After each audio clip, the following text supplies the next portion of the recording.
Hello students, chemistry with Vikas talk में आपका स्वागत है। आज का हमारा टॉपिक रहेगा ठोसों में अपूर्णता।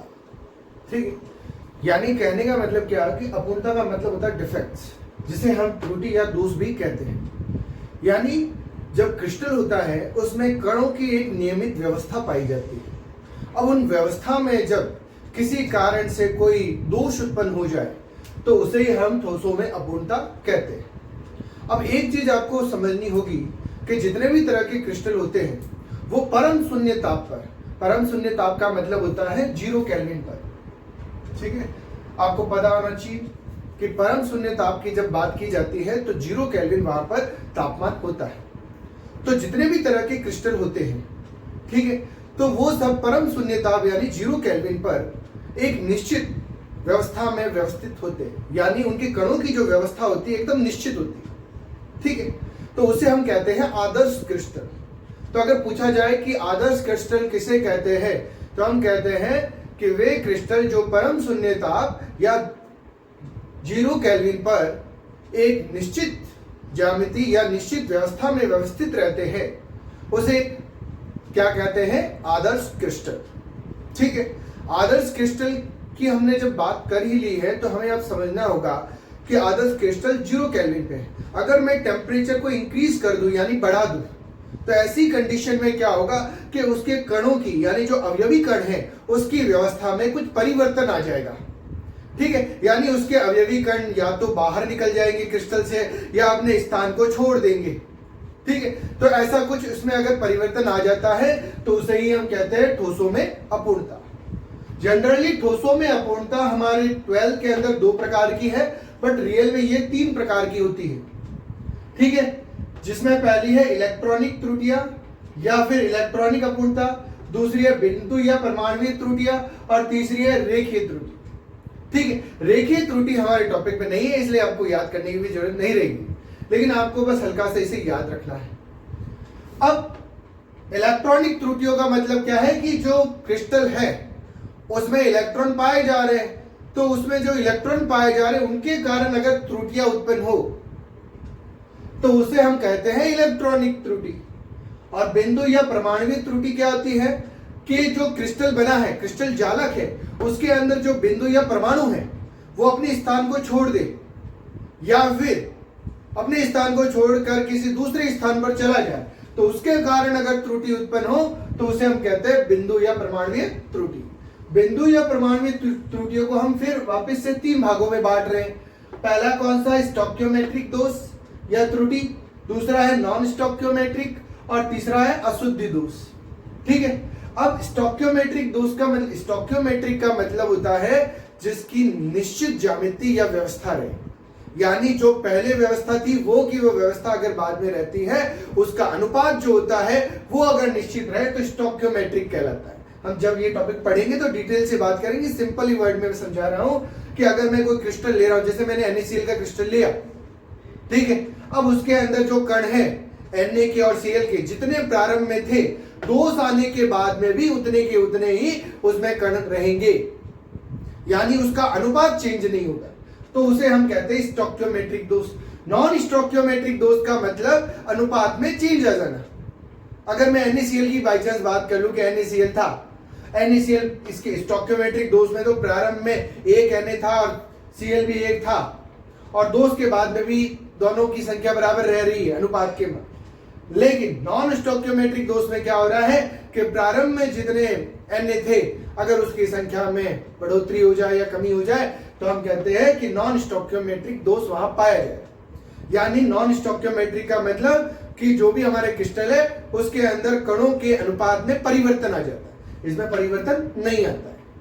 और तीसरा है अशुद्धि दोष, यानी किसी क्रिस्टल के अंदर बाहर से जब अशुद्धि आ जाए किसी अलग प्रकार की, तो उसके कारण जो दोष उत्पन्न होगा उसे हम अशुद्धि दोष कहेंगे। एक एक को आराम से पढ़ेंगे तब डिस्कस करेंगे, अभी सिर्फ सिंपल ही वर्ड में आप समझ लीजिए। नेक्स्ट स्टोइकियोमेट्रिक जो दोष है उसे वापस हम 2 भागों में बांटते हैं।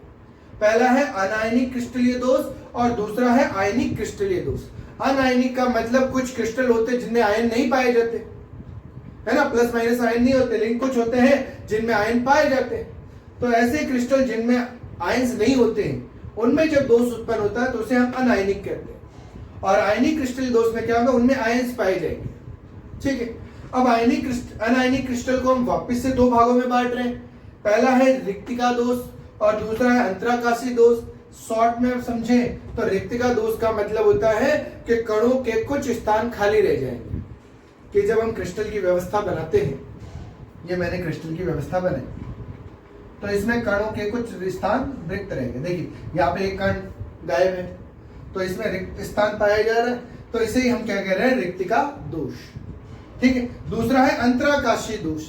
अंतराकाशी का मतलब क्या होता है कि जो कण थे व्यवस्थित थे, ठीक है, अब उनके कणों के बीच में जो ये रिक्त स्थान पाया जाता है ना, उसे ही हम कहते हैं अंतराकाशी।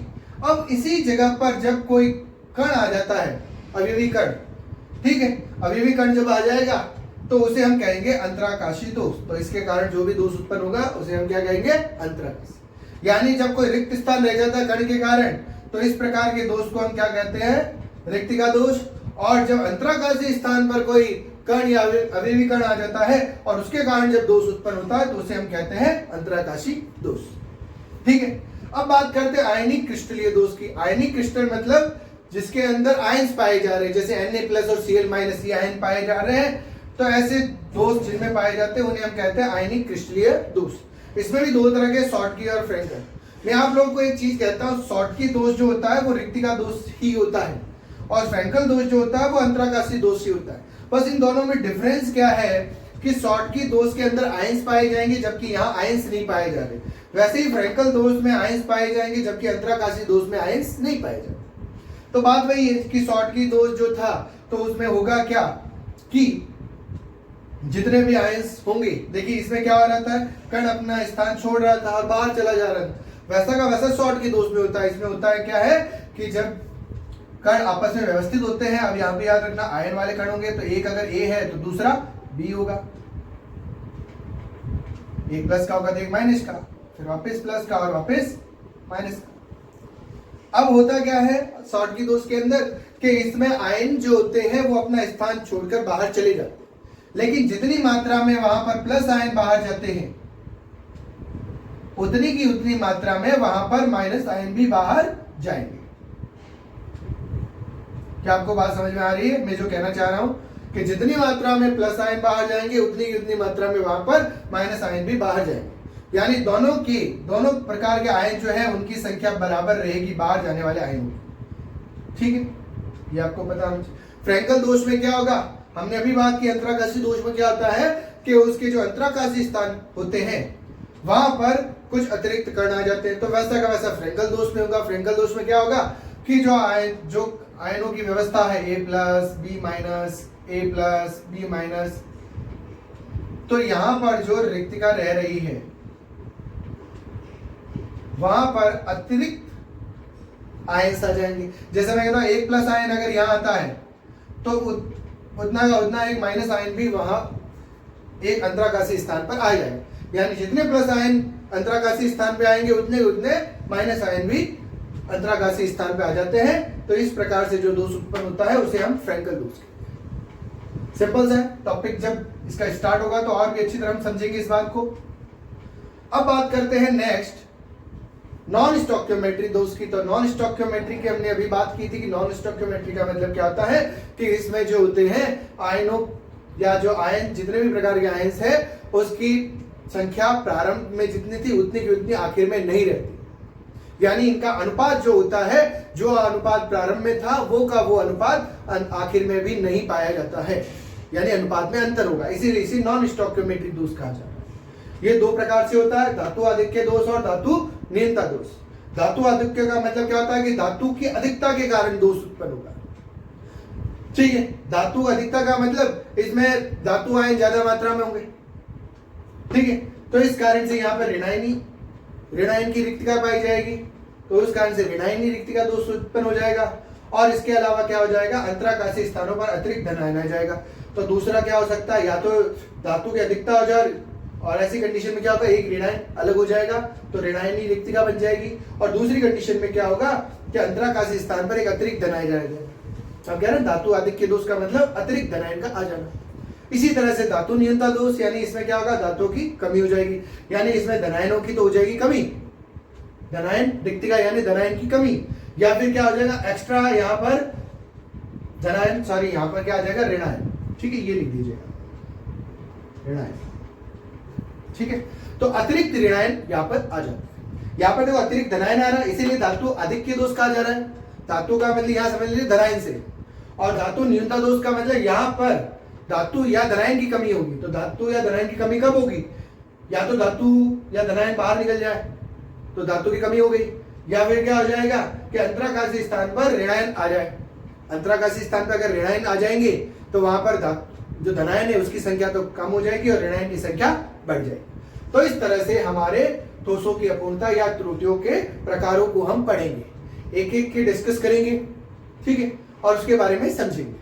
तो सबसे पहले हम बात करते हैं इलेक्ट्रॉनिक त्रुटि की।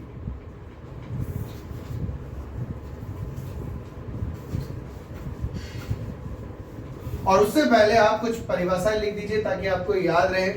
सबसे पहले आदर्श क्रिस्टल की परिभाषा लिख दीजिए कि आदर्श क्रिस्टल क्या होता है। तो हम कहते हैं कि वह क्रिस्टल जो परम शून्यता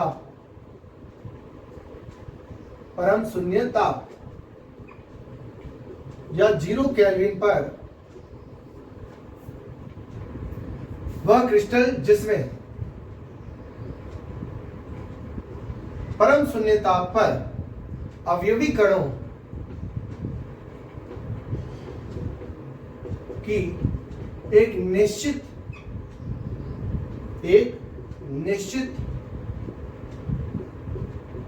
व्यवस्था पाई जाती है,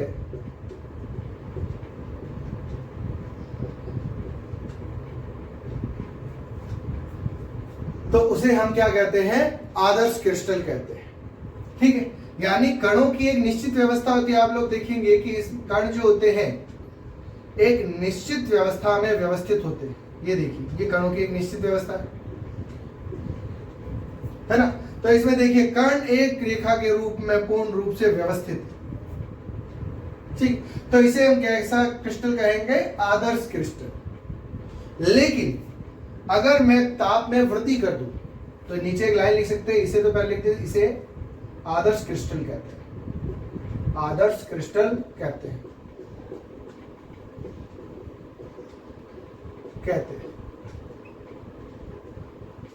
और अगर ताप में वृद्धि कर दी जाए तो हम लिखते हैं ताप में वृद्धि करने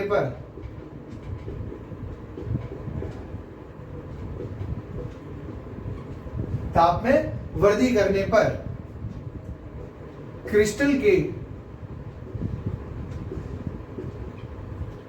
अवयवी कणों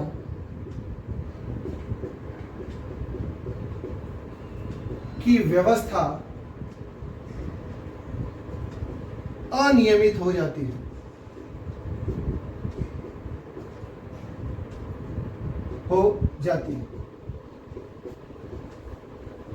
ठीक है, कणों की व्यवस्था कैसी हो जाती है, अनियमित हो जाती है। यानी हम कह सकते हैं कणों की व्यवस्था बिखर जाती है, ठीक है। इसमें एक कण की बिखर सकती है, पूरी लाइन की बिखर सकती है। वो डिपेंड करता है कि वो किस प्रकार का क्रिस्टल या फिर किस प्रकार का दोष उत्पन्न कर रहा है, ठीक है। तो ताप में वृद्धि करने पर क्रिस्टल के अवयवी कणों की व्यवस्था अनियमित हो जाती है, ठीक है। ये हो गया। तो उसे हम क्या कहते हैं, तो उसे क्या कहेंगे, ठोसों के दोष, ठीक है। हम क्या कहते थे, इसे ही हम क्या कहते हैं, ठोसों के दोष कहते हैं। से ही ठोसों में अपूर्णता भी कह सकते हैं या दोष कहते हैं। ये हो गया, ठीक है। आप लोग को समझ में आ गया होगा, कितना सिंपल है। तो आदर्श क्रिस्टल क्या होता है कि परम शून्य ताप पर जब कणों की व्यवस्था होती है एक निश्चित होती है, लेकिन जैसे ही हम तापमान में वृद्धि करते हैं उन अवयवी कणों की व्यवस्था में कुछ अनियमितता आ जाती है, ठीक है। यानी हम कह सकते हैं जो निश्चित व्यवस्था थी वो अनिश्चित व्यवस्था में बदल जाती है। तो उसे हम कहते हैं अब ठोसों में अपूर्णता या दोष, ठीक। ठीक है, अब एक एक दोष के बारे में पढ़ेंगे और उसको समझेंगे। तो सबसे पहले जो है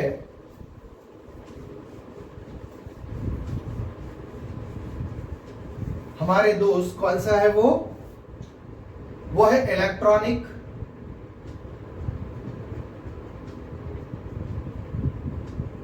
दोष।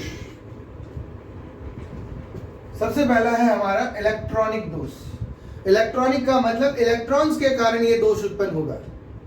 ठीक है, तो प्रारंभ में क्या होता है कि कणों की एक निश्चित व्यवस्था होती है क्रिस्टल जालक के अंदर। अब किसी कारण से जब हम उसका तापमान बढ़ाते हैं या उसका तापमान बढ़ जाता है, तो ऐसी कंडीशन में देखिए होता क्या है कि ऐसी कंडीशन में जो उसके अंदर इलेक्ट्रॉन है वो अपनी जगह या अपने स्थान को छोड़ देते हैं। अब हम कहते हैं कि प्रारंभ में जो होते हैं क्रिस्टल कहां पे पाए जाते हैं, अपनी आग अवस्था में पाए जाते हैं। आग अवस्था का मतलब अपने ग्राउंड स्टेट में पाए जाते हैं। ठीक है, लेकिन जैसे जैसे हम तापमान बढ़ाते हैं तो तापमान बढ़ाने पे हमें पता है कि इलेक्ट्रॉन जो है उत्तेजित हो जाते हैं और उत्तेजित होने के बाद में वो अपने उच्च ऊर्जा स्तर में चले जाते हैं। ठीक है, तो यहां पे भी कुछ ऐसा ही होता है कि जैसे कोई ये कणों की व्यवस्था है। ठीक है, मैं कहता हूं कोई ये क्रिस्टल है, इसके अंदर कोई कण है।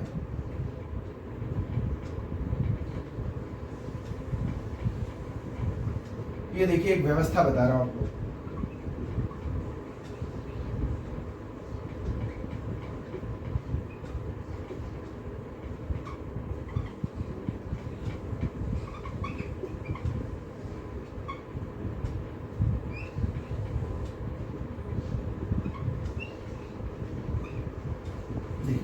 ये कणों की व्यवस्था है। थोड़ा ओपनली बता रहा हूं ताकि इनके बीच में जो इलेक्ट्रॉन है बंद बनाने में काम आ रहे हैं उनके बारे में बता सकूं। तो होता क्या है कि जो क्रिस्टल होता है उनमें जो इलेक्ट्रॉन पाए जाते हैं वो प्रारंभ में जब उनका तापमान निम्न होता है तो ऐसी कंडीशन में अपनी ग्राउंड स्टेट या आग अवस्था में पाए जाते हैं, है ना, जिसे हम निम्न ऊर्जा स्तर कहते हैं। ठीक है, तो निम्न ताप पर वो कैसी अवस्था में पाए जाते हैं? निम्न ताप पर इलेक्ट्रॉन निम्न ऊर्जा स्तर में पाए जाते हैं। निम्न ऊर्जा स्तर में पाए जाते हैं। ठीक है, निम्न ताप पर इलेक्ट्रॉन निम्न ऊर्जा स्तर में पाए जाते हैं। लेकिन जब इसका तापमान बढ़ाया जाता है तो इलेक्ट्रॉन क्या करते हैं? अपने निम्न ऊर्जा स्तर को त्याग देते हैं और त्याग कर उच्च ऊर्जा स्तर में चले जाते हैं। ठीक है, अब जैसे ही वो उच्च ऊर्जा स्तर में जाएंगे तो ऐसी कंडीशन में क्या होगा? इलेक्ट्रॉन अपने उस स्थान को छोड़ देंगे। जैसे मैं कह रहा हूं हमने ताप दिया तो कुछ इलेक्ट्रॉन ऐसा कर पाते क्योंकि हम एक साथ तापमान नहीं बढ़ाते, थोड़ा थोड़ा बढ़ाते, तो कुछ इलेक्ट्रॉन क्या करते वह अपने स्थान को छोड़ देते। जैसे यहाँ पर इलेक्ट्रॉन थे तो इस इलेक्ट्रॉन ने क्या किया? अपने स्थान को छोड़ दिया और यहां से वो चला गया। ठीक है, तो अब ये इलेक्ट्रॉन जो चला गया है वो कैसा इलेक्ट्रॉन हो गया? मुक्त इलेक्ट्रॉन। ठीक है, यानी ये गति करने के लिए पूर्ण रूप से मुक्त है। ठीक है, और इसी इलेक्ट्रॉन के कारण इस प्रकार के क्रिस्टल के अंदर विद्युत धारा का प्रवाह भी होता है। ठीक है, तो जैसे ही इलेक्ट्रॉन को उच्च ऊर्जा मिलती है वो अपना निम्न ऊर्जा स्तर से कहां चला जाता है? उच्च ऊर्जा स्तर में चला जाता है। और जैसे ही उच्च ऊर्जा स्तर में चला जाता है इलेक्ट्रॉन की गति प्रारंभ हो जाती है और वो क्रिस्टल भी विद्युत धारा का प्रवाह करने लगता है। ठीक है, अब होता क्या है कि उस स्थान पर एक छिद्र रह जाता है, जगह रह जाएगी। जो रिक्त स्थान रह जाएगा इलेक्ट्रॉन के जाने के पश्चात, जो रिक्त स्थान रह जाएगा उस रिक्त स्थान को हम क्या कहते हैं? छिद्र या हॉल कहते हैं। क्या कहते हैं? छिद्र या हॉल। ठीक है, अब होगा क्या? देखिए इलेक्ट्रॉन यहां से बाहर निकल गए, अब ये रिक्त स्थान यहां पर रह गया, तो यहां वाला इलेक्ट्रॉन क्या करेगा? इस ओर गति करेगा। ठीक है, तो यहां वाला इलेक्ट्रॉन जब यहां आएगा तो यहां पर रिक्त स्थान रह जाएगा। तो हम क्या देख रहे हैं कि देखिए इलेक्ट्रॉन तो आगे की ओर गति कर रहा है लेकिन छिद्र जो है वो पीछे की ओर गति कर रहा है। दोनों चीजें हो रही है यहाँ पे। इलेक्ट्रॉन के कारण तो आगे, इलेक्ट्रॉन तो है वो आगे की ओर गति कर रहा है। इलेक्ट्रॉन यहां पर जो था वो यहां आया, आगे की ओर गति हुई। लेकिन जो छिद्र था पहले यहां था, लेकिन इलेक्ट्रॉन के आने से ये छिद्र तो भर गया और यहाँ पे छिद्र रह गया। तो ऐसा लगा जैसे छिद्र जो है वो पीछे की ओर गति कर रहा है। तो हम इसके कारण से ये कहते हैं जो क्रिस्टल होता है इस प्रकार का, उसके अंदर जो विद्युत धारा का प्रवाह होगा वो इलेक्ट्रॉन के अलावा उस छिद्रों या होल्स के कारण भी होता है, उन छिद्रों या होल्स के कारण भी होता है। ठीक है, ये आपको पता होना चाहिए। अब इसके एग्जाम्पल कौन कौन से अगर मैं बात करूं तो एक हो जाता है सिलिकॉन, है ना, और एक होता है जर्मेनियम। सिलिकॉन और जर्मेनियम ये दोनों कैसे हैं? वर्ग 14 के तत्व हैं, वर्ग 14 के तत्व हैं। ठीक है, और इनकी संयोजकता कितनी होती है? संयोजकता कोश में कितने इलेक्ट्रॉन होते हैं? इनके संयोजकता कोश में इलेक्ट्रॉन कितने होंगे? 4। ठीक है, यानी ये क्या करते हैं, 4 इलेक्ट्रॉन है तो 4 बंद बनाते। देखिए अगर मैं इसे ऐसा ही मान लूं तो कुछ ऐसा ही हो रहा है, आप लोग को दिखाई दे रहा होगा। ये देखिए एक ऐसा ही, देखिए 4 बंद बना रहा है, एक ऐसा ही, देखिए 1 2 3 और 4 इलेक्ट्रॉन है, 4 बंद बना रहे। ठीक है, तो इस कारण से हम कहते हैं कि SI और जो जर्मेनियम होता है उसके अंदर ये इलेक्ट्रॉनिक दोष पाया जाता है।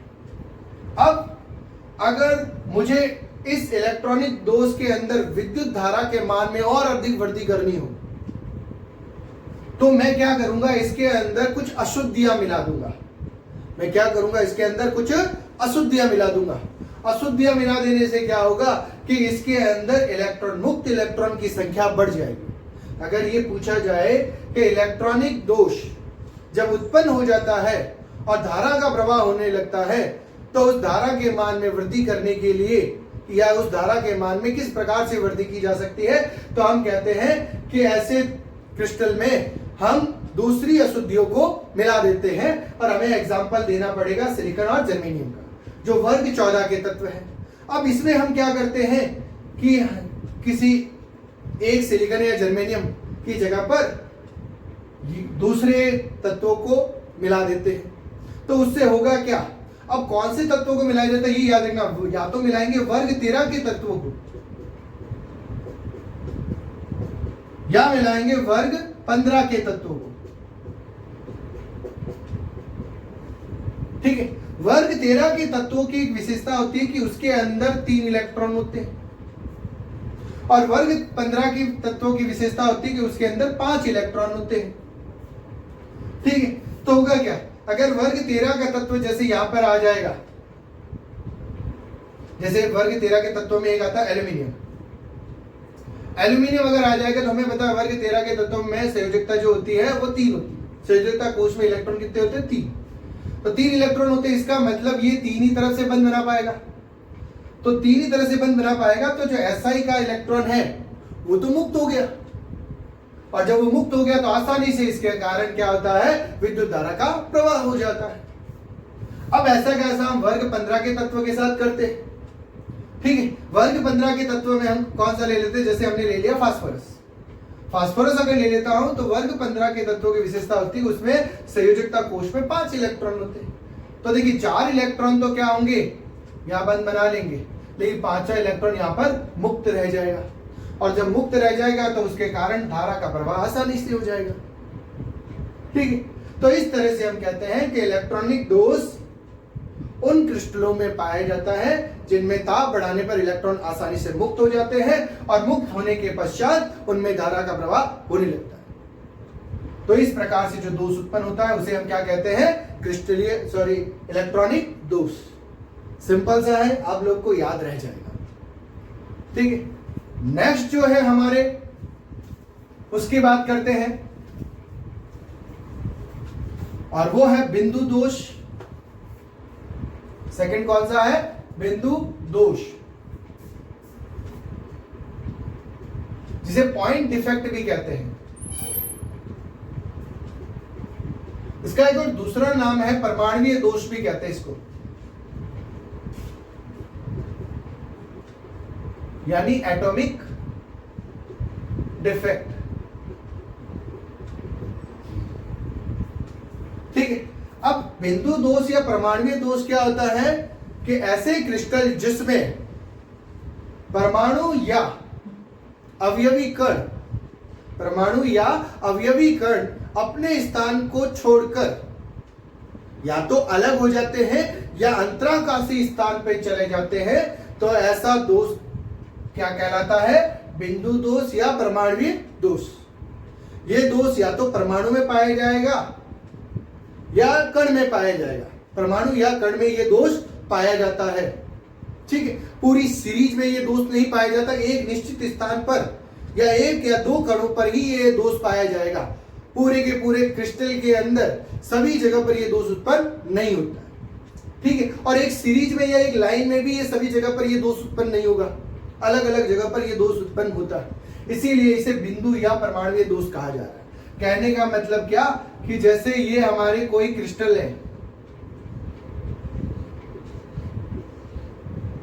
हो किस कारण से रहा? ताप बढ़ाने के कारण से। ताप बढ़ाने में तो होता है, परम शून्य ताप पर तो इसकी व्यवस्था निश्चित रहेगी। तो जैसे ही ताप बढ़ाया गया तो जो अवयवी कण थे उन्होंने या तो अपना स्थान छोड़ दिया और बाहर चले गए, तो उसके कारण भी जगह रिक्त रह गई, तो उसे भी हम कह लेते हैं कि ये बिंदु दोष है।